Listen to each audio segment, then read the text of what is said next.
This is the OTB Television Network, a service of Capital District Off-Track Betting.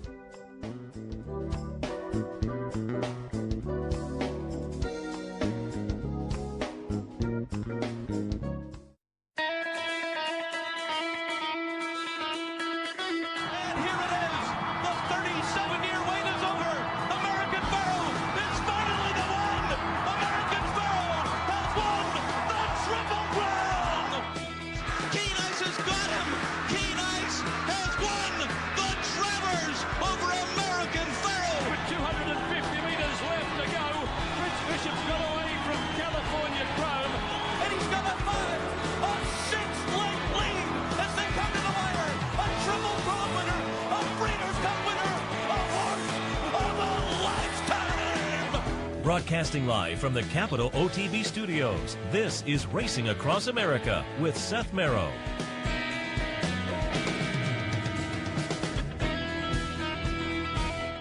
Good morning and welcome to Racing Across America on this Saturday morning. I'm Seth Merrow.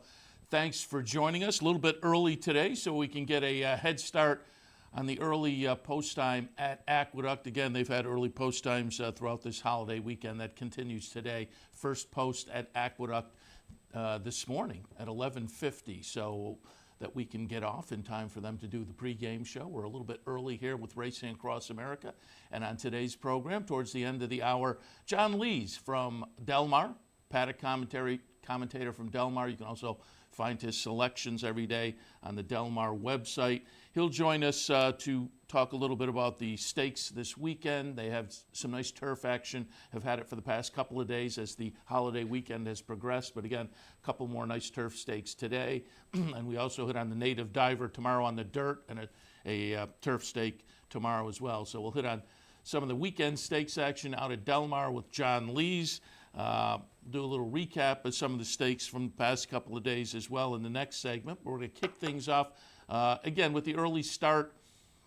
This morning, reached out yesterday and recorded a couple interviews. John Lee's coming up later, but Joe Christofek up next from Churchill Downs. We talked a little bit about their Thanksgiving program because we talked to Joe yesterday, Friday, so obviously they had run the Thanksgiving program on Thursday. We talked to Joe before the Clark, but we will watch a replay of the Clark coming up in the next segment. But I reached out to Joe, A, because this is closing weekend at Churchill Downs, and B, because they have a couple of really nice two-year-old stakes races this afternoon, the Goldenrod and the Kentucky Jockey Club, and they are two-year-old stakes races at this time of year that always play into the three-year-old scene early on next year, defying at least some members of the three-year-old filly and three-year-old colt crops that we can keep our eyes on as, again, the calendar page turns in January and they become three-year-olds. So up next, Joe Christofek, Churchill Downs. Happy to be joined now by Joe Christofek. You see him down in the paddock every racing day at Churchill Downs. Joe, good morning. Good morning. Also want to, we mentioned every racing day down at Churchill Downs, but a week ago we were joined by Ryan Martin. We had a little preview of Fairgrounds from Ryan as their meet kicked off about a week ago. And I'm assuming with Churchill wrapping up this weekend, you'll be headed down to New Orleans. Yeah, I'll be packing up the car and heading down there sometime next week. Looking very forward to it. I arrived in January of last year, so now getting down there even a little bit earlier. Great stake schedule, and a little bit warmer there than it is in Louisville. And up here, too, we're at 8 degrees as I drove in this morning. It's way too early for this kind of thing. But lots of great racing on Thanksgiving weekend to warm us up. Again, we'll preview a little bit of the two-year-old action for Saturday afternoon. And as we tape this on Friday, the Clark is still to come at Churchill. And you had a nice Thanksgiving couple of stakes, and I want to recap those as well. Before we get to the specific stakes, however, Thanksgiving Day, just wondered what the crowd was like. I know your sister track down at the fairgrounds always has a nice Thanksgiving crowd. That's a special day for them, and it seems to be at various tracks around the country. As I watched the simulcast on Thursday, seemed like you had a pretty good crowd at Churchill as well. Yeah, Churchill is no different. We were blessed with a really nice day on Thanksgiving. It's a family tradition for a lot of the people here locally, including Brandon Staubel and his family, my counterpart on the show yesterday. He had a big group out here enjoying the day. And we had great racing. We had great weather and a great way to celebrate the Thanksgiving Day holiday, and the Bears won, so it made it even better for me. A little Chicago, a little Louisville, yeah, you can't knock that. And going back to the Thursday card, I'm pretty sure I'm correct, because I was watching you guys during the afternoon. I was playing a little Churchill right along. But as you went into the last race, you can correct me, but I'm pretty sure you said the 9 was the horse that was alive for the single. So for somebody potentially not a happy Thanksgiving, as at 53-1, they could have taken down the whole pool, but they ran second. Yeah, I got a thrill out of it. At least horse didn't look that great on paper. That's probably why that was the horse that was alive to the jackpot. I got a thrill, but all of the players that have been chasing it all along will have another shot this weekend. I know in those kind of situations, I'd rather run 5th or 6th or last. Although that said, he was a well-beaten second. But I guess you get to go home and at least claim you're a crafty handicapper. Yeah, no, I would agree with that. And you don't know how the ticket was constructed either. Yeah. Obviously, they may have still cashed in for, I think it was $37,000. Oh, well, yeah, okay. So maybe it was a happy Thanksgiving if he had, and you would assume, it's certainly a possibility. If he had the 53-1 shot, you would think he maybe had some other possibilities floating around on there.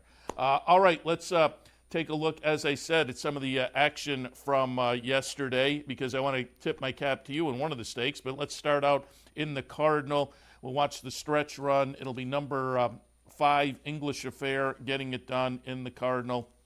English Affair coming off a 3rd place finish in the Dowager, most recently over at Keeneland, but was moved up after a DQ to 2nd in that race. Corey Lanerie on board, went off as the 3-1 second choice. The favorite in the Cardinal was the number 1, I Remember Mama. That one winds up running 3rd. But again, nice little late run, as we're seeing here, from English Affair, and holds off Ambicelli, the number 2 horse. Half a length is the chart margin.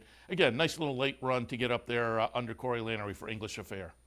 Yeah, she's had some bad luck this year, and she's very competitive from 1 1/8 to 1.5 miles. The Dowager at Keeneland, she was best. I mean, she got absolutely destroyed in the stretch there, thus a disqualification. Unfortunately for her, she didn't run 2nd that day. She ran 3rd, so she got put up to 2nd. First graded stakes win for her, very, very deserving. And we hadn't run on the turf in several days here at Churchill. Lots of moisture, obviously the fall temperatures, making it a little bit of a challenge. But, man, I thought the turf was in pretty good shape for yesterday's races. So hats off to English Affair, deserving winner of the Grade 3 Cardinal Handicap. The Falls City also on the card on Thursday, Thanksgiving Day. And I wanted to pull this one up to tip my cap to you, because I pulled up the Joe Christofek selections from the Churchill website that you can find there every day. And on the Falls City side of things, Prado's Sweet Ride, the number 6 on top. And just as notable, you were taking a shot against the eventual 3-5 favorite, Divine Miss Gray. Divine Miss Gray is going to be the number 1. Prado's Sweet Ride is going to be the number 6. And again, Joe Christofek's top pick, Prado's Sweet Pride, $13.80. Nice call.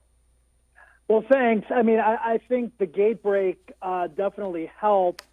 The favorite broke a few steps slowly. That puts Prado's Sweet Ride on the lead. She was very comfortable on the front end. She's an Illinois bred just like me, Seth, and good vibes for Chicago and Louisville going all around yesterday. But I'm very familiar with her. I've seen a lot of her races at Arlington and Hawthorne. She was a real good second in the Modesty on the turf at Arlington a couple of races ago, and I really, really took notice of that race. Then she's back on the dirt, and I thought she had sneaky good dirt form. I thought I'd get even better price than 5-1, quite honestly. So kind of the perfect storm, and I'll take it. Yeah, you did lose a little of your value, 10-1 on the morning line, but you picked up, and that's just what you wrote on your comments on the website selection. Sneaky good on dirt. And if you look down, there were a couple of nice races at Hawthorne, but maybe even more intriguing, the 2 workouts coming into the race at Hawthorne, a couple of nice bullet workouts on the main track, a 46 and change and a 59 and change. Said, you know what? The main track might not be an obstacle for Prado's Sweet Ride. Yeah, I agree. And I think when you're looking at turf horses going on dirt, obviously we can't tell everything by the times, but if they're working, 103, 104 for 5 furlongs. Probably you don't want to touch those kinds of horses, but if you got turf horses working well on the dirt, maybe they can handle it on race day as well, and that was a pretty good example of it. Yeah, I take the same tack, and a lot of times I've been doing it as I've been handicapping the last couple of weeks in New York. When you're handicapping the day before a turf race and you don't know is it going to be on or off, as I look, of course you look at the main track only entrance, but you also look at the body of the field, and if there are horses that don't really have any dirt form, I always look underneath, and if there are dirt works that are okay and there's a little bit of dirt breeding, I'll give those kind of horses an extra look. Yep, that's exactly my theory on that as well. And, sometimes it works, and yesterday it certainly worked. Yeah, that was a nice call, as they say. All right, speaking of nice calls, let's see if we can get a couple for Saturday afternoon at Churchill. Oh, before we do that, I do want to go back and also mention the undercard on Thanksgiving, that 5th race allowance. That was stakes quality, and that was a nice late run from the veteran undrafted. Wow, yeah. I mean, and that goes to show you that, we thought maybe inside and speed would be good on the turf, but undrafted, a blast from the past there from way off the pace to get the job done was very impressive. And, the old guy still got a little spring in his step. Yeah, as I say, that was a stakes quality, nice little allowance race on the undercard, and it was fun to see undrafted get it done. All right, now let's move on to Saturday. And Saturday's card traditionally provides some 2-year-olds that are worth watching as the calendar turns on January 1st and they become 3-year-old fillies and 3-year-old colts. Not only the 2 stakes races we're going to look at, but certainly some horses will come out of the undercard as well that are going to be worth paying attention to next year. But let's take a look at the 2 stakes, the Goldenrod and the Kentucky Jockey Club. Let's start with the Goldenrod for the 2-year-old fillies at 1 1/16. And Joe, I liked Restless Rider in the Breeders' Cup Juvenile filly, and we're going to take a look at that right now. She runs a good second behind Jaywalk. There was just no catching Jaywalk. Restless Rider is going to be the number 4, Jaywalk the number 7. I thought Restless Rider here at the top of the stretch might have a shot, and then you get a few strides in and you realize, nope, Jaywalk is not going to stop. But still a pretty good second from Restless Rider. I put that one on top. Break Curfew from Chad Brown, maybe a little bit interesting in the second start from Chad and Klarovich off the career debut win up at Belmont, and Reflect in the 3rd spot for me. I wasn't quite sure what to make of the dud in the Breeders' Cup Juvenile, but the races just before were pretty good. Comes in with a bullet workout. So for me, 5, 8, and 3 with Restless Rider on top. What are your thoughts on the Goldenrod? Yeah, Restless Rider ran a winning race in the Breeders' Cup Juvenile filly. She was just second best to Jaywalk, and she's a deserving favorite here. I mean, obviously she's got to come back off of the Breeders' Cup, which may be a little bit challenging, doesn't have a published work between starts, might be a little bit vulnerable. I watched Break Curfew's replay. I thought she was very impressive. Obviously, she was bet down the odds of 8-5 in the debut, so she was well intended. She comes from a family that tilts towards sprint, Indian Charlie mare, but I don't see a lot of speed in this race, and she took pressure every step of the way in the debut. It was a strung-out field, and she still won going away. I really, really like that. Chad Brown's got a horse on Friday that looks like a deserving favorite in one of the stakes. So he means business here Thanksgiving weekend at Churchill Downs. And I think Break Curfew might have enough to go gate to wire. Again, I think she should be loose and lonely on the lead. Yeah, interesting. Fun event in the Goldenrod. And the same over for the 2-year-old boys in the Kentucky Jockey Club. Top of the page, I have written Tough Race. I wound up going with Signal Man, and without a lot of confidence, I could make cases in various directions here. But I thought, Knicks Go certainly off of the second in the Breeders' Cup Juvenile and the win prior in the Breeders' Futurity at Keeneland is going to attract a lot of attention. I'm just, I was certainly not there for the wedding or the wedding reception. I'm not sure I want to be there for the funeral. But that horse is interesting to me. I just was worried about the outside post position. I'm almost of the same feeling with Signal Man, but Signal Man gets a better post position. We'll watch both of these horses in the Breeders' Cup Juvenile. Of course, the winner there was number 9, Game Winner, but number 10, Knicks Go, runs second. Number 14, Signal Man, runs third. As I say, Knicks Go 40-1 here with the second place finish, 70-1 in the Breeders' Futurity for the win there. And it was a nice effort to get up and run a good second in this race behind the talented Game Winner. I'm just, as I say, I didn't like the horse in the last couple, including this one, so I couldn't quite pull the trigger. But I feel almost the same about Signal Man, and I am pulling the trigger there, so I'm all over the place here. Dump I put in the second spot just off the nice little stakes win at Churchill most recently, and then I did use Knicks Go down in the third spot. So I have it 1, 4, and 13, but as you can tell, I had written at the top of the page, tough race, and I have little confidence in my selections. Help me out here. What are your thoughts on the Kentucky Jockey Club? Man, I just see a fast pace. There's so many horses that want the lead, including Knicks Go, who did run tremendously in the Breeders' Cup Juvenile. I think from a pace perspective, Signal Man's got a big shot. The concern with him is he's going to probably be saving ground, which usually isn't a concern, but man, he better find a way out because there's going to be some horses backing up in his face. I would not be surprised to see a long shot winner from Off the Pace in here. We talked about that turf to dirt angle. Seth, I went with Current on top. This is a horse that I think has a tremendous turn of foot. He showed it in the Bourbon at Keeneland, and he broke terribly in the Breeders' Cup Juvenile Turf and still made up a little bit of ground. I'm not going to hold that against him. If you look at his pedigree, it's Curlin out of a Stormcat mare. He's a half to weep no more, who won the Ashland, and not much else after that, but she did win the Ashland. Her grand dam is Flute, who was the Kentucky Oaks winner. So there's some hidden dirt pedigree there. This horse is going to be finishing from Off the Pace. The pace is going to be wicked fast. Again, taking a little bit of a shot with a turf horse on dirt, but one I think can handle it. Yeah, I put that horse actually down in the fourth position. I just wasn't sure what to do. And another horse that I found a little bit interesting is the number 5, Plus Q Parfait. Comes out of the win, the maiden breaking win, first time around 2 turns over at Keeneland on the dirt. And I thought that was maybe a little bit interesting for a horse that's 20-1 on the morning line. Yeah, that horse beat a nice horse in Harvey Wallbanger. The horse that ran third came back to win as well. I'll throw 2 more horses at you. Blue Steel, who's got a ton of talent for Dale Romans.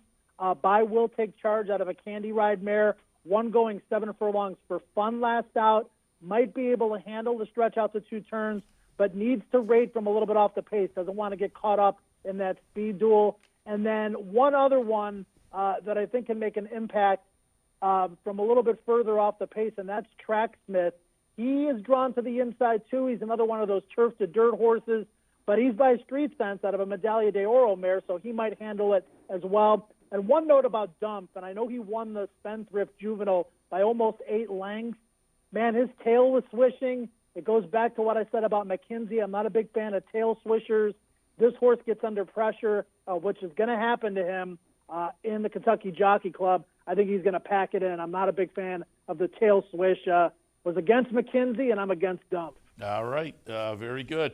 Joe, before we let you go, let's, as we are winding things up at the meet, let's recap a little bit. And I pulled up stats earlier today, and again, we're recording on Friday, so we'll have 3 days of the meet left for things to sort themselves out. But on the human side, it looks like it's going to be a lot of fun going into this closing weekend at Churchill. On the trainer side, Dallas Stewart, and again, Friday morning, these are the stats. Dallas Stewart with 9, Steve Asmussen with 8, and then there's a whole list of trainers underneath with 6 wins, Brad Cox, Ken McPeak, Mike Maker, et cetera, et cetera.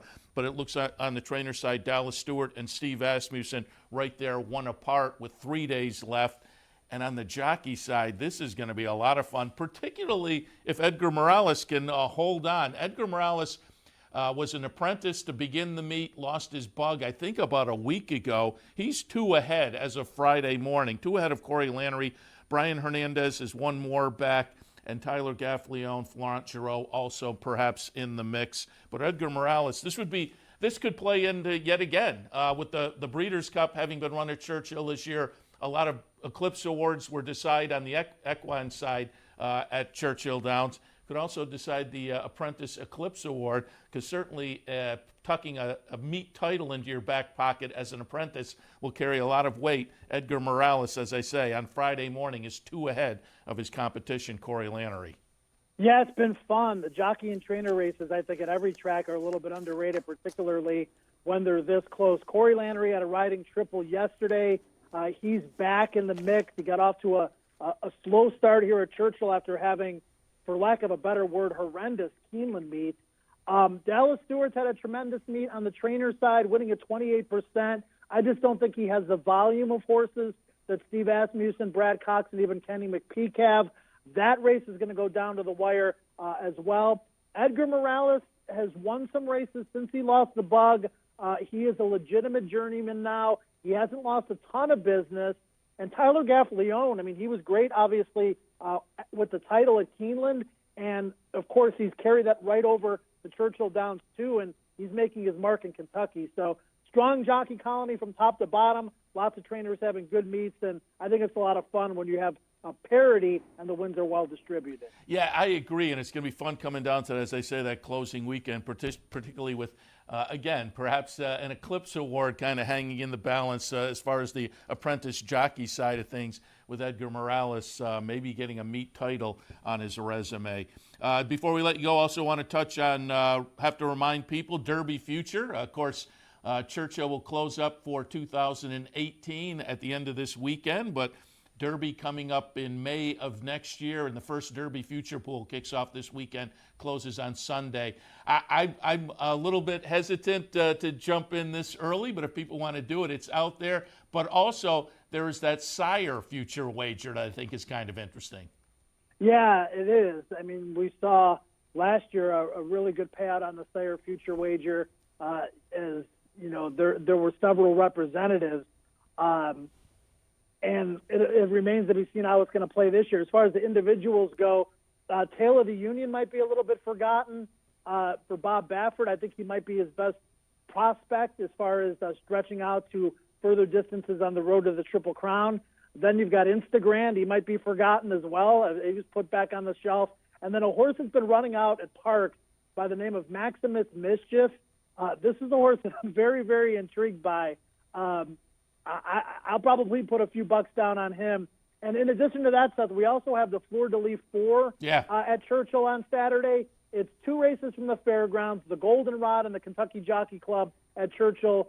4 great races and a pick 4. And we want people to realize that at Churchill Downs, a lot of the jockeys and trainers and horses that compete here go to New Orleans. So there's a strong sense of familiarity. If you play Kentucky, you should be very interested in playing the fairgrounds as well. So we want to put that familiarity to the forefront by putting together this pick 4. And I brought it up at the top of the interview here with the near miss on the single 6 on Thursday. But again, with the meet winding up on Sunday, nice pool in the single 6. And if it lasts till Sunday, mandatory pay. Yeah, it was almost $200,000 going into Friday. So if it lasts until Sunday, there's going to be a big pot and a lot of money going into it. Very good.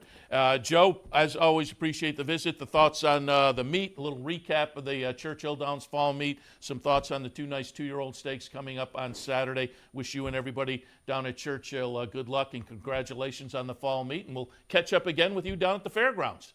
Yeah, looking very forward to it, getting settled in New Orleans, and next time I talk to you, it'll be from there. And you guys have a good remainder of your weekend. Some really good stuff happening here in Louisville, and hopefully cash a few tickets. Appreciate it. Joe Christofek from Churchill Downs. Updating on the human side of things down at Churchill leading into the last couple of days. It's going to be fun as it plays out because that jockey's race tightened up significantly. Tyler Gaffalione, Corey Lanerie, and Edgar Morales all now with 18 wins. Brian Hernandez one back with 17. Florent Geroux in the mix with 14, 4 back. It's possible. He'd have to chase a little bit, but 3 of the jockeys, Gaffalione, Lanerie, and Morales, tied atop the standings with 2 racing days left. It'd be fun to see Morales win, a young kid like that, just getting started, lost his apprentice allowance like a week ago, so it'd be fun to see him win. But, rooting for Gaffalione and Lanerie as well. They are certainly worthy of that. On the trainer side, Dallas Stewart with a couple of wins yesterday and one a couple days ago. He's 2 in the lead now on the trainer side. Dallas Stewart with 11, Asmussen 9, Brad Cox and Ken McPeak each with 7. Again, with 2 racing days left at Churchill Downs. All right, we'll take a break. When we come back, do a little stakes recap. Watch a couple of the stakes from yesterday, one from earlier in the week as well. Some news and notes, just a kind of a quick turnaround in our middle segment here. And then again, a little bit later on, taped an interview with John Lees from Del Mar yesterday, looking at the stakes today and tomorrow at Del Mar. 4 nice stakes on the weekend out in Southern California. All of that right after this. Stay tuned. Dirty windows? Don't do it yourself. Call Clean Image, your window cleaning professionals, and enhance the look of your business or home without the worry. Clean Image pledges nothing less than 100% customer satisfaction. It's guaranteed. Homes, offices, bed and breakfast, vacation homes, and more. Clean Image has cleaned them all. Carpet and floor cleaning, pressure washing, and janitorial services are also available. Call today, 446-1397. That's 446-1397. Online at clean-image.net.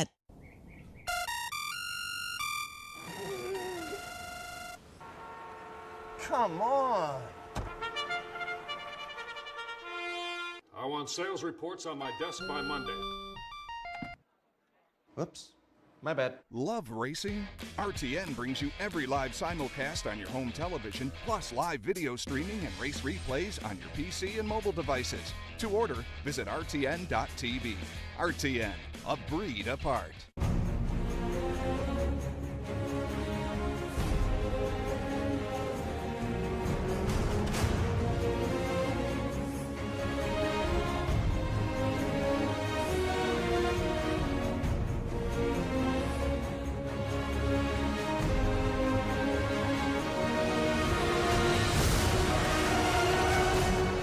Sign up today for Capital OTB's handicapping series and plan your trip to Las Vegas.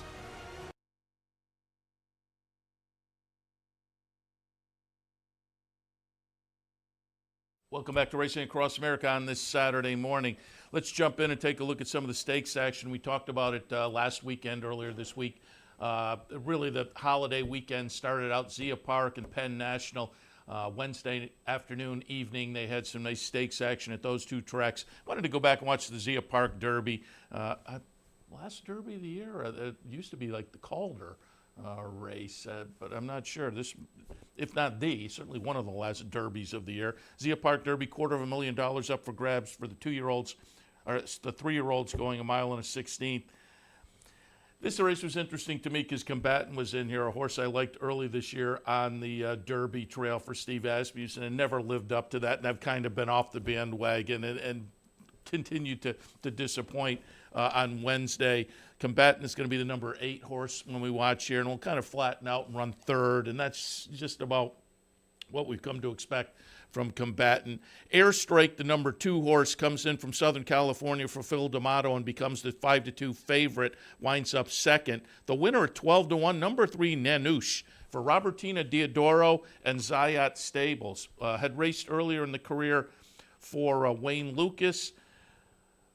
Went over to Turf Paradise for Robertina Diodoro last time and won an optional claimer at Turf Paradise. So justifiably, the 12-1 price moving into stakes company like this with some proven stakes quality performers and a horse like Combatant certainly, but some other stakes level performers as well. So Nanouche stepping out of an optional claimer at Turf Paradise and having no stakes experience under the belt gets it done, again, at a decent price, $26 and change mutual. What you could have hung your hat on, though, the connections, Robertina Diodoro and Zayat, comes out of a win. Now, it was a win at Turf Paradise in an optional claimer. But since then, November 7th, a workout at Turf Paradise, 46 flat. And again, November 14th, 59 flat. A couple of bullet workouts that may have signaled it was go time for Nanouche. Going to be interesting to see what Robertina Diodoro and Zayat do with this runner as they go into 2019. Can this be the kind of horse that steps up and becomes a little bit of a player on the handicap division scene? Certainly the 3-year-olds that we saw this year just kind of haven't panned out. McKenzie and Catholic Boy had a chance to give redemption to the 3-year-old class in the Breeders' Cup. Didn't quite do it. So, again, I don't know whether a 4-year-old has to be an absolute superstar early in the season to be a player in that division, because beyond the 3-year-olds, it wasn't. Accelerate separated himself out in the Breeders' Cup Classic. But other than that, the handicap division was also a little bit up in the air last year. So, again, it'd be fun to watch Nanouche coming out of that. I'm not saying this validates his talent, the Zia Park Derby, but it's just an interesting performance stepping into Stakes Company for the first time, getting it done for, again, potent connections. Also wanted to take a look at a couple of the stakes from yesterday at Churchill Downs. Obviously the Clark, one of the highlights of that Churchill calendar, certainly in the fall. Grade 1 event, $500,000 up for grabs, 9 furlongs the trip. The favorite was Dallas Stewart, Seeking the Soul. This is the defending champion. Seeking the Soul is going to be the number 3 horse, 3-2 favorite. Bravazzo, the number 6, went off as the second choice at 2-1, and the third choice, the number 5 horse, Leofric, for Florent Giraud and Brad Cox, is going to be the horse that gets it done. Leofric comes out of a win in the Fayette before this, had run third in the Woodward up at Saratoga 2 starts prior to this one, and gets it done here, as I say, holding off the oncoming Bravazzo. Nice gutsy performance, and Leofric gets it done in the Clark last night. Now, they've subsequently said the game plan, the early target for Leofric, Brad Cox and company, will be the Oaklawn Handicap. That's April, so that's what they're kind of pointing at for early on. But notable also, Brad Cox just continuing. A Monomoy Girl really kind of put him on everybody's radar this year. But I looked up the Equibase stats for Brad Cox, currently number 5 on the national money list coming into today, number 4 on the wins list. He'll be a fun kind of contender for that Trainers Eclipse this year, with a horse like Monomoy Girl kind of pulling him forward. Also last night at Churchill Downs, the Mrs. Revere Grade 2 event for 3-year-old fillies on turf. A little bit of an upset in the Mrs. Revere. It's going to be number 6, Princess Warrior, getting it done at 11-1. The 1-2 favorite, Stella de Camelot, winds up a disappointing 5th in here, but did have some trouble. But again, it is Princess Warrior getting it done for Ken McPeak.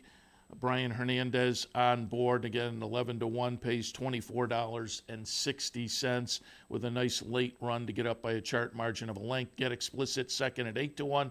Cool Beans runs third at 5-1. So some nice prices there, adding up to just about $120 for a 50-cent trifecta if you jumped on board those.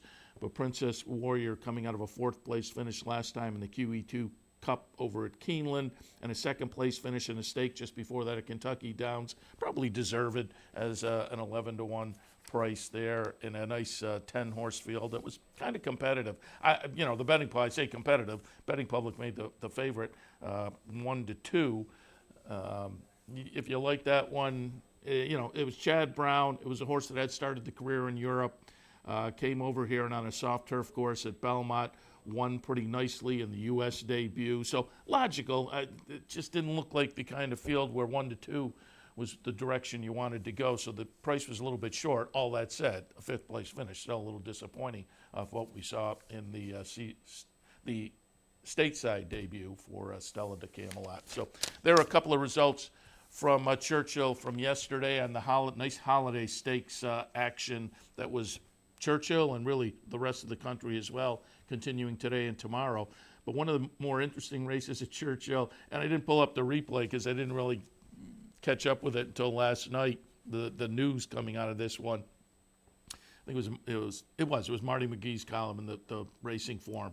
The last race at Churchill, you heard me talk to Joe Christofek and say, boy, the last race on Thursday had to spoil somebody's Thanksgiving. The lone potential pick 6 ticket ran second, or one of the potential, I think it was the lone. I think only the 9 on Thursday was alive, and that horse ran second down at Churchill. So somebody could have pulled down the whole $300,000 pool, and they ran second.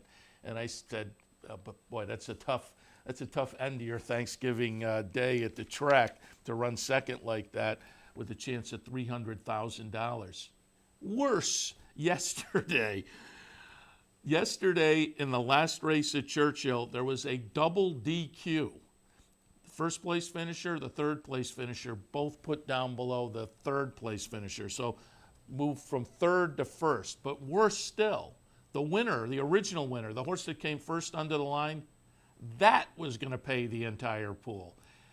And under the wire, and after they played out, I guess, as I understand it, the inquiry sign came up, and they were looking at the second place horse interfering with the third place horse and not indicating the winner was involved. So somebody's thinking, I got $300,000 here. Well, after the stewards looked, it was the double DQ. And as I say, much tougher than what happened on Thursday, because this one comes under the wire first, and then just in a freakish double DQ, you get knocked out of that $300,000. Bad luck for that person, maybe good luck for us, because again, the Churchill meet ends tomorrow. And if this single six pool carries until tomorrow, doesn't get hit today, don't forget it'll be a mandatory pay. It's over $300,000. It's a 20-cent increment bet, the single six at Churchill Downs. Mandatory pay tomorrow if it carries again today. So we'll see how that plays out. It could be fun. And again, with that much money in the pool, it will balloon up significantly if we do get to that mandatory pay tomorrow. Just hit quickly on some of the news. Enable will be back next year. They're trying for a three-peat in the ARC, so that's good news for racing fans, because certainly the breeding shed was calling, but it'll be fun to watch Enable next year in 2019, heading into potentially, again, a three-peat in the ARC. Gary Stevens announced retirement, had a little mishap in a post parade out at Del Mar, hurt his back in a fashion that just meant it was time to hang up the boots in the saddle. This will be the third retirement for Gary, and he's had knee replacement and hip replacement. His last return, 2013. Again, it was a big year.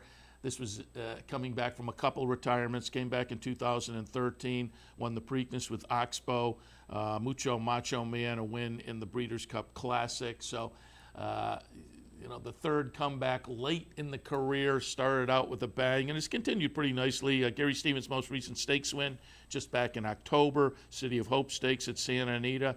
But overall in the career, over 5,000 wins for Gary Stevens, 9 Triple Crown races, 3 Kentucky Derbies, $258 million in purse earnings. So Gary Stevens' spectacular career comes to a close.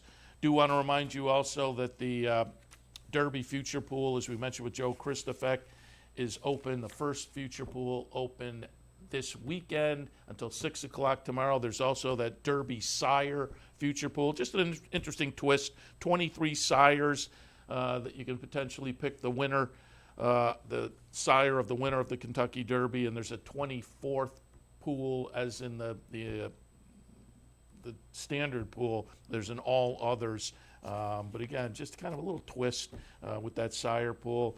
The past performances, if you go to the Kentucky Derby website, I'll link them on Equidaily as well. There are free past performances available for both of these pools. And I will say, looking at the Kentucky Derby Future Pool, game winner listed at 8-1 on the morning line, which, given how far away we are, that's probably about right. I just don't think we'll get 8-1 on game winner. Some of the horses that are interesting, and again, it's hard to know what to make of this morning line. I'm a little dubious, but Joe Christofek mentioned Tale of the Union from Bob Baffert, 30-1 on the morning line. Uncle Benny, 50. Will we get 50-1 on Uncle Benny? I mean, last 2 turf races and that close-up second in the Breeders' Cup Juvenile Turf. But the career debut on dirt was very good. So Uncle Benny, Vacoma, who will miss the Remsen, 30-1 for George Weaver. So there are some interesting prices. I would say wait until tomorrow sometime, because obviously the Kentucky Jockey Club will play into this a little bit. But take a look at the odds tomorrow if you're going to jump into that pool and shop around for a little bit of a price, because again, it's not just they have to win the Kentucky Derby. At this point, they have to make it there, and we're quite a ways out. All right, we'll take a break, come back. John Lees from Del Mar, give us some thoughts on the Del Mar Stakes action for today and tomorrow. That's coming up next. Stay tuned. Visit Rivers Casino and Resort, the Capital Region's only destination for live table game action and the hottest new slots paying out millions.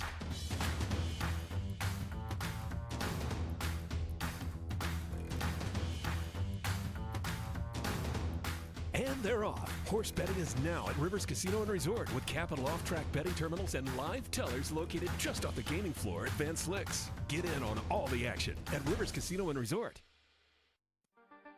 What if there was a way to become a better horse player, to have a better knowledge of the game, to be more successful? What if there were a way to take what you've learned, what you know, and make better decisions, better choices, to know how to connect the dots? In horse racing, knowledge is a powerful tool, but not the only tool. Race results and replays, past performances and live streaming, wagering from all your digital devices. These too are important tools, and you'll find them all right here at Capital OTB. Capital OTB. Become a better horse player.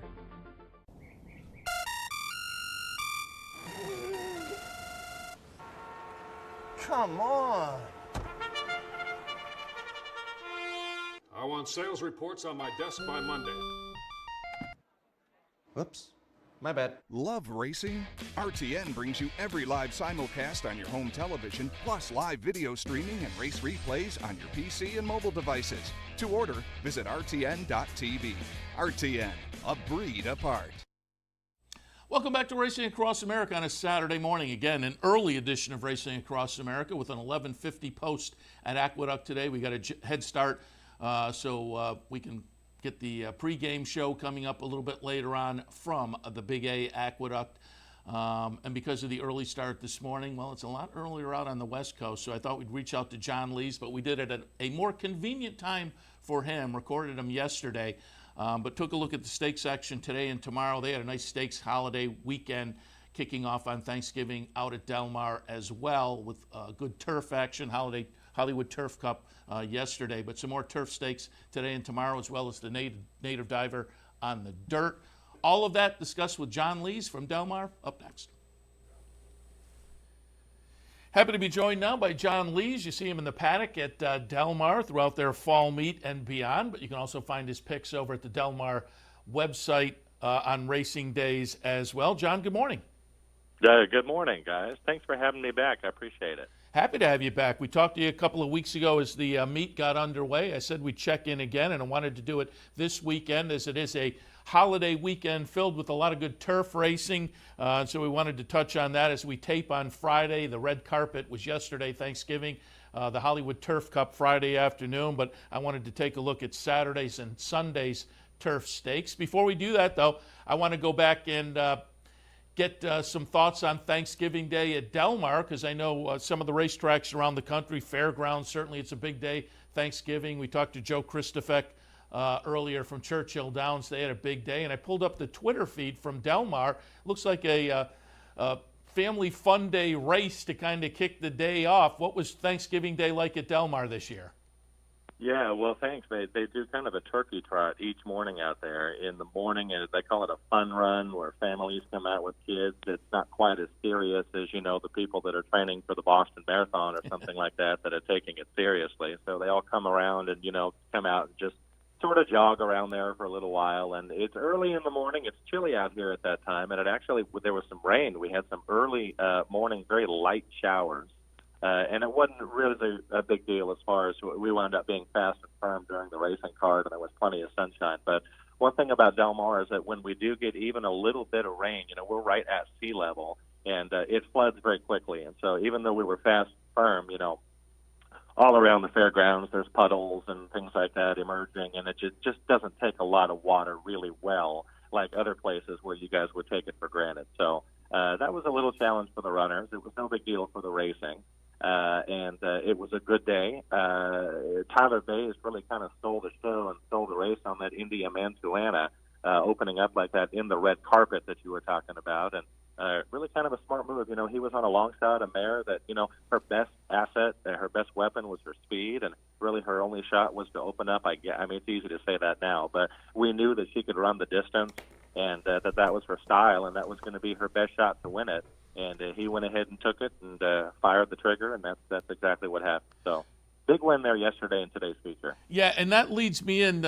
Interesting, you mentioned the jockey, and so the news earlier this week, Gary Stevens is going to retire for the second or third time, but this looks like it's going to be it, given his physical condition. And those of us who've been around the game long enough certainly appreciate what he has done on the racetrack. You guys are going to show your appreciation to Gary on Saturday as well with a little bit of a tribute.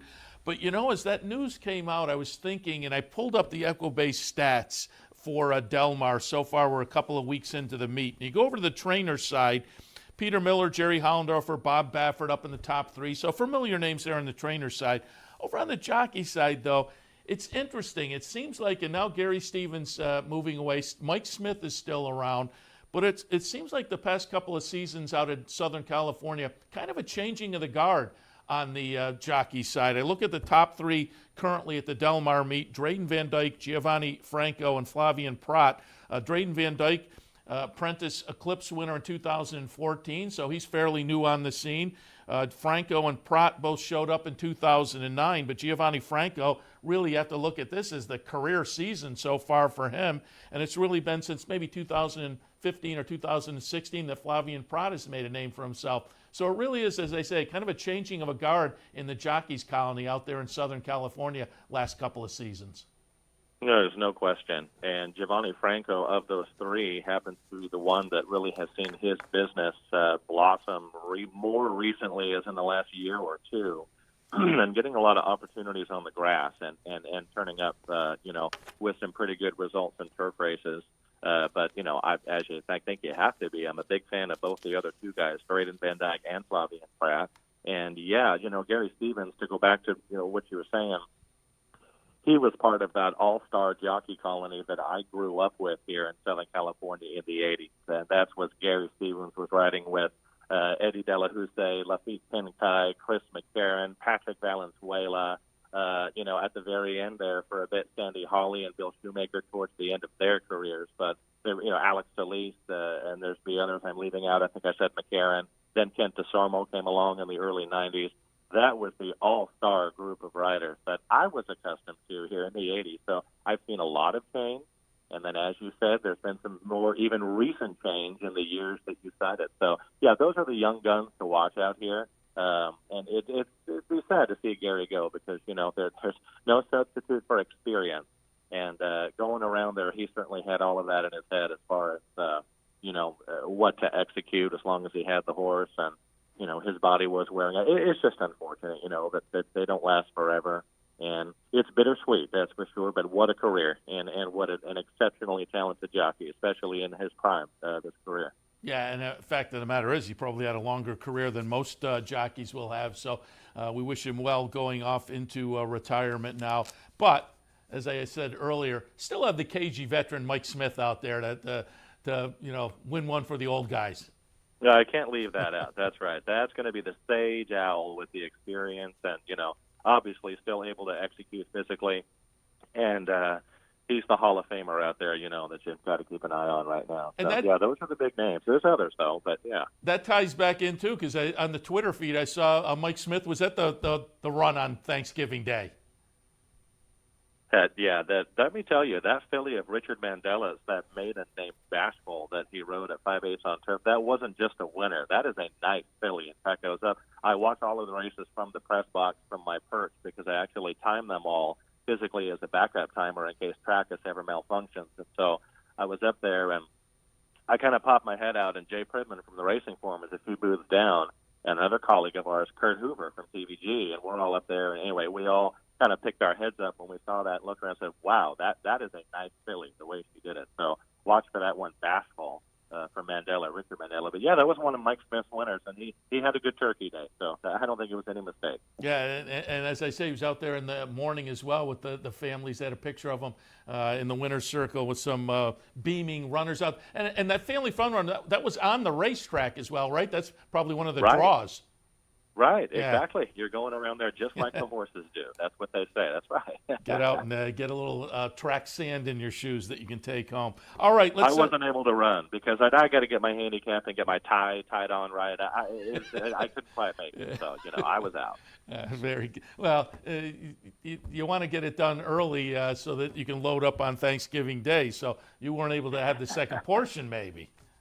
Yeah, exactly. So. All right, let's I take. had plenty of it. Let's take a look at some of the weekend action. Again, nice turf. There's a dirt race in here we're going to hit on, but nice turf action over the holiday weekend. And we'll kick things off Saturday afternoon. The Jimmy Durante Grade 3 event, $100,000 up for grabs, a mile on the turf. These are 2-year-old fillies. I thought Monette was kind of interesting in here. I think, you have the Italia coming in from France. You have Laker Ball, the Doug O'Neill runner with a 2-race win streak. Cedars of Lebanon for Doug O'Neill, also coming in from Europe. Pivotina comes in for Graham Motion off a decent debut in North America up at Woodbine in the Natalma. Ran 4th up there with a good closing effort. There's a few in here, but Monette from me, another Graham Motion runner that debuted in the United States in the Matron at Belmont. We're going to watch that stretch run. The winner is going to be number 2, Lonely Road, but number 12, Monette. Nice closing effort to just miss in here. And again, this was the first start in North America for Graham Motion. I thought it was interesting that Graham ships in from his Fair Hill training operation to try this Jimmy Durante on the weekend. What are your thoughts, though, on the Jimmy Durante? Well, I think Monette is very interesting. In my selections for this race, I took her 3rd, but I think that she's most interesting, as you mentioned. I had her veering out pretty significantly at the start from the outside post, and she was very ungenerous in the early stages and around the turn even. But she produced a really good kick down the stretch, I thought, and as you said, she just missed. It seems like one to grow on, and with the additional distance, that's the main question. She's never been beyond 6 furlongs, but gosh, the way that she ran that day, you would certainly, I think, maybe be encouraged to try this. And so they're shipping out here. The other thing about this filly, one thing I like is trainers such as Graham Motion, that they've already had success in years past shipping out and winning big races like this. I do think that matters a lot, and Graham is one of them. So, yes, I think she's a very interesting filly. The other 2 that I took on top, his other filly, Pivotina, who you touched on coming out of the race at Woodbine. She's going to go on Lasix today for the first time. She broke slow that day. She was far back early.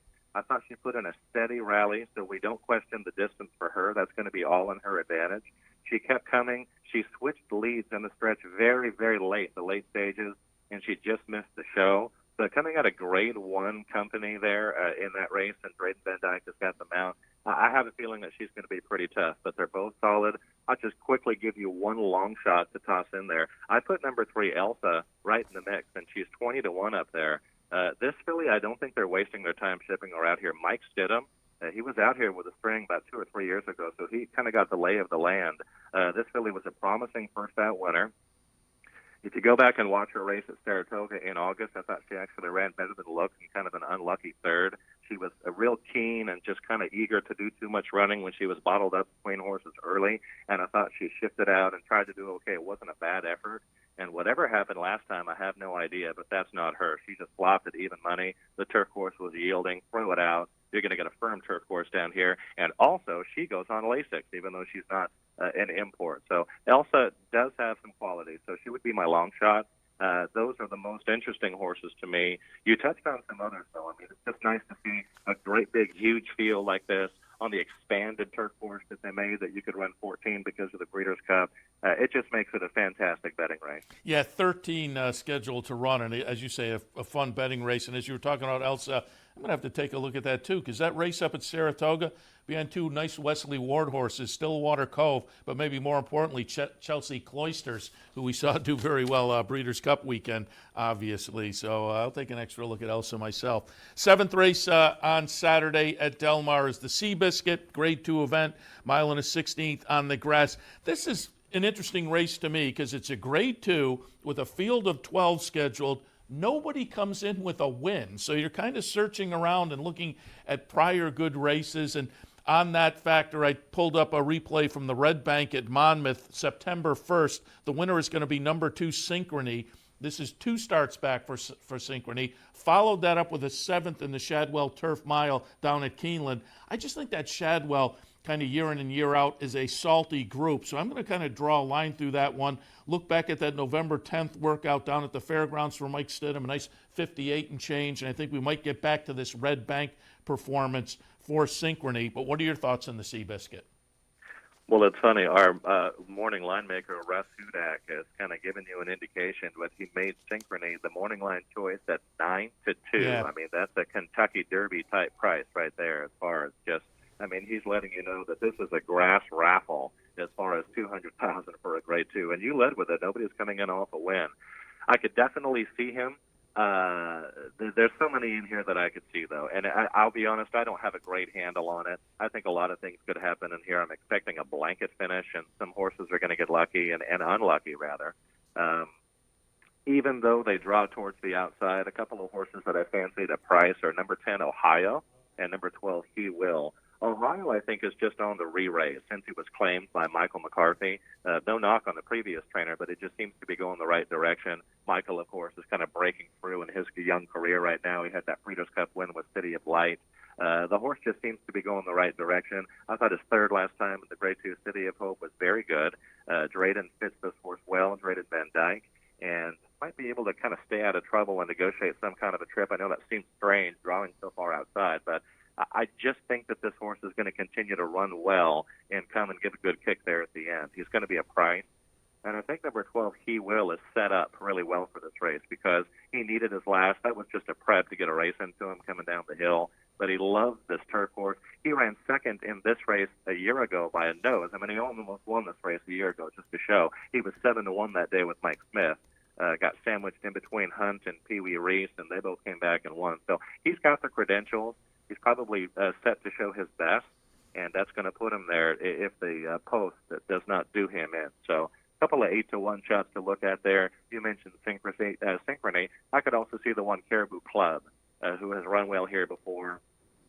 Comes out of that monster race up at Santa Anita where Stormy Liberal won, and then, of course, came back and took the Breeders' Cup Turf Sprint. So I'm not going to talk you off anybody, honestly, but those are the ones I looked at, 10, 12, and 1. You've got Synchrony, another deep field on the grass where I think a lot of things could happen. Yeah, I think it's a fun race, and again, there's potential value there. Before we go on to Sunday, you mentioned Breeders' Cup, and you tossed some names in there. I'll just get your reaction. Was there buzz around the track out in Southern California after Breeders' Cup weekend? Because you mentioned Mike McCarthy, who came in. He's a guy with a limited stable, and he brought, 5 horses in and got a Breeders' Cup win. John Sadler finally breaks through. Great weekend for Peter Miller. Of course, Bob Baffert had some success as well. What was the buzz out there after the weekend in Southern California? No, it was just fantastic. I think, if I'm not mistaken, I think I was running down the stairs to go get to the paddock for the next race, but I'm pretty sure that I heard some sort of either of it. At least it was a mention over the PA by Trevor Denman. At most, I think they might have done something in the winner's circle, done like a quick ceremony might be too big of a word, but just some sort of acknowledgement of Southern California's success. In fact, I'm certain that they did that at the beginning of the meet. And you nailed it. McCarthy, Peter Miller, of course, who's, he's kind of our local favorite. It was neat, too, that Peter came right back and got his 1,000th milestone career win shortly thereafter. So he was down there. He's been the leading trainer here last couple of fall and summer meets. So, and the other, John Sadler, the thing about him, I think I mentioned the other day that I walked hots for him when I was about 20 years old. Thank goodness that he got that monkey off his back of not winning a big race out of town. So now he's got this Breeders' Cup Classic win, on the road with Accelerate at Churchill. So, yes, they got some local acknowledgement, and there was some buzz. So that was nice to see. Yeah, deserve it. It was a nice weekend for the Southern California connections. All right, let's move on to Sunday at Del Mar. Again, on a really nice holiday weekend of stakes action. Most on the turf, but the Native Diver on Sunday is on the dirt. Grade 3 event, $100,000 up for grabs. Really a competitive field of 6 scheduled to go. Gift Box is in here, has moved from the barn of Chad Brown into the barn of the aforementioned John Sadler. Isotherm has some back races that are interesting. Dabster for Bob Baffert coming out of a nice second place finish on Breeders' Cup weekend in the marathon event. But I'm going to pull up the Comet to the Top from October 28th at Santa Anita. It's going to be the number 7 Battle of Midway, getting it done under Flavien Prat. Prat scheduled to ride again on Sunday out at Del Mar in the Native Diver. As I say, field of 6, but I think it's very competitive. Your thoughts on the Native Diver? Well, I think Battle of Midway might just be a standout. And just to remind us, this is the colt that won the Breeders' Cup Dirt Mile here at Del Mar a year ago when he was 3. He was then retired to stud, and he was discovered to be sub-fertile. So the decision was made to go ahead and under altered ownership at that point. He was brought back into training. He made 3 starts, or has made 3 starts this year, had kind of a decent second coming back here at Del Mar on the Pat O'Brien. That was the day that Catalina Cruiser, delivered one of his whoppers. And then since then, that last race obviously was good. Now, he was expected to win that way, given who was behind him. He was even money. But it's just good to see that, sometimes they don't come back the same. But clearly he's come back with race on his mind. Not to make a comparison to a horse like this, but it reminded me a little bit of the situation with a horse named Precisionist back in the 80s. Sure. A horse that was exceptional. He was a Breeders' Cup winner, retired to stud, fired blank, and so they went ahead and brought him back. And I'm trying to remember. I think that the first time they ran him back, I think he stumbled at the start and dropped the rider, if I don't recall. But then after that, he came back and set a track record at Del Mar for a mile. 133 that still stands today. Precisionist did. So the point being, of course they can come back and put it together. Assuming that he carries on his ways, I think he's going to be exceptionally tough to beat. Gift Box is shipping out here, as you said. He seems like kind of an up-and-comer. Kershaw scratched out of a pretty easy starter allowance race the other day to go in here. I think they're just going and taking a shot with the short field. Dabster, Isotherm, I don't know. He's a very good-looking horse, but he's disappointed me a few times. And then I don't know what to make of Roman Rosso. So I think they're going to have their hands full here with Battle of Midway. All right, and stakes action wraps up on Sunday. Cecil B. DeMille, Grade 3 event for the 2-year-olds on the turf at a mile. And it's a nice, fun little field in here as well, a field of 6 scheduled to go. And there are some things to recommend on all of them. Doug O'Neill has Takeo Squared, if I'm pronouncing that correctly. Fantastic, comes out of a nice win in a maiden-breaking event in the debut on the turf. Debuted at Los Alamitos on the dirt with an okay second, but got on the turf last time and broke through. But I'm going to pull up the maiden special event from Santa Anita, September 29th. The number 11 here is going to be Flying Scotsman for Jerry Hollendorfer. Nice gutsy performance, gets up by a nose to take this in only the second career start. Been working decently since then. Flying Scotsman, interesting to me, but I could probably make a case for 2 or 3 in here. Your thoughts on the Cecil B. DeMille? Yeah, it's, not the depth that we got in the Jimmy Durante the day before with a field like this going long on the grass. But, I kind of had a little bit of trouble in here, too. Flying Scotsman, I think, could be the right horse. Omaha Beach did come back and get beat again in a photo finish the other day here. He ran second. That's the horse that he's going to nose out here for the win. I don't want to hold that against him, though. You've got Pratt and Hollendorfer, and, everything looks pretty solid. He's got the best buyer speed figure in the racing form if you're going by that as well. I would also look at number 3, Fantastic. He was flattered when the second place finisher, Bob and Jackie, came back to win here on the stretch out the other day, going 2 turns on the grass. And he seems to be progressive. Mike Smith, there you go right there. So a couple of horses that just pick up top turf pilots, as we've touched on. And a couple of the others coming out of that race up in October at Santa Anita, Rijika and Takeo Squared, like you said. Saying Grace is interesting, going to come in here on first-time Lasix, won his only start at Arlington on the grass. It's tough to say how good he really is, but he gets Van Dyke, so he could take some action in there. I think a few interesting things could happen. And pace-wise, Fantastic and Flying Scotsman, to me, look like the ones, and possibly Irish Heatwave, that have the most speed. I think they're going to take back Rijeka and Takeo Squared. And Irish Heatwave, the way that he won the other day, they might try to take him back again. So I wonder how fast they're going to go. Fantastic probably has the most natural speed of here, Mike Smith. Flying Scotsman maybe sits second. And you never know when the gates open, but just kind of trying to blackboard it that way. He might be the one to be tough in there to go and challenge Flying Scotsman. So I think a few things could happen.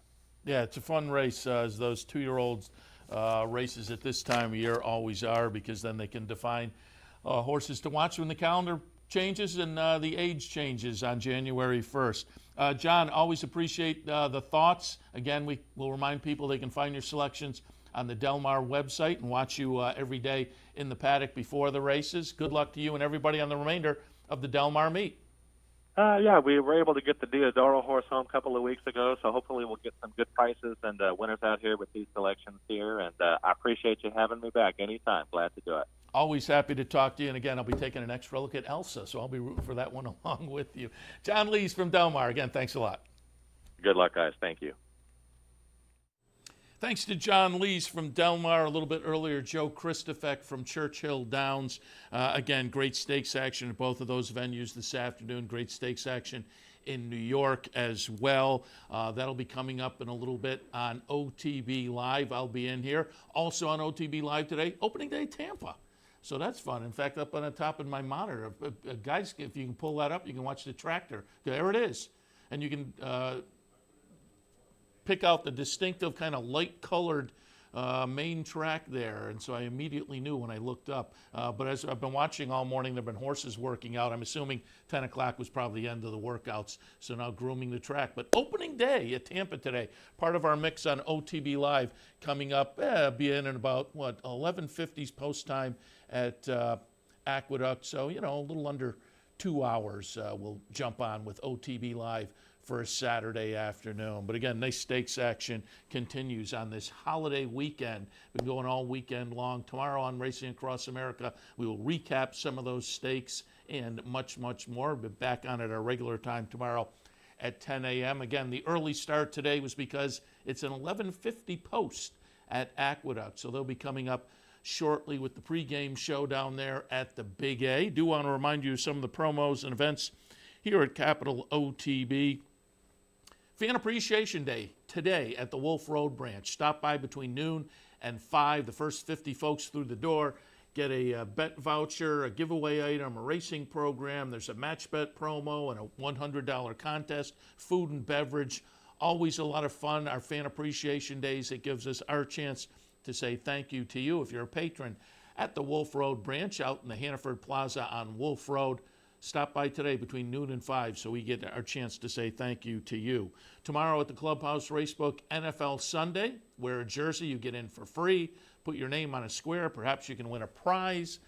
But it's always fun to come to the Clubhouse Racebook. Enjoy all the NFL football action and all the racing action here every Sunday during the NFL season. 711 Central Avenue in Albany. Clubhouse Racebook is also the spot for the prize wheel promotion on Wednesday, November 28th. Come in. Folks randomly selected throughout the afternoon to spin the prize wheel. There are bet vouchers, merchandise available. It's always a lot of fun. Well, that happens Wednesday here at the Clubhouse Racebook, 711 Central Avenue in Albany. $100 online knockout challenge comes up on Thursday. More information there at the website. Bounty Bet is happening on Friday, so we'll alert you to that as we get closer. But the Bounty Bet is always fun, gives you a chance to pull down extra money if you're playing pick fours.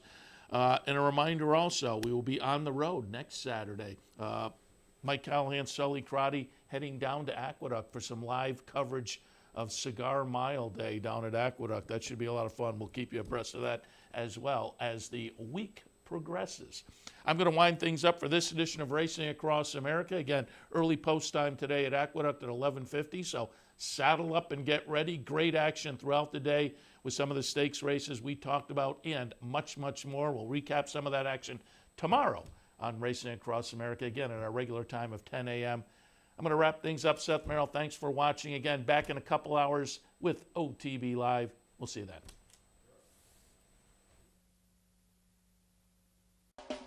You're watching OTB TV, a service of Capital Off Track Betting.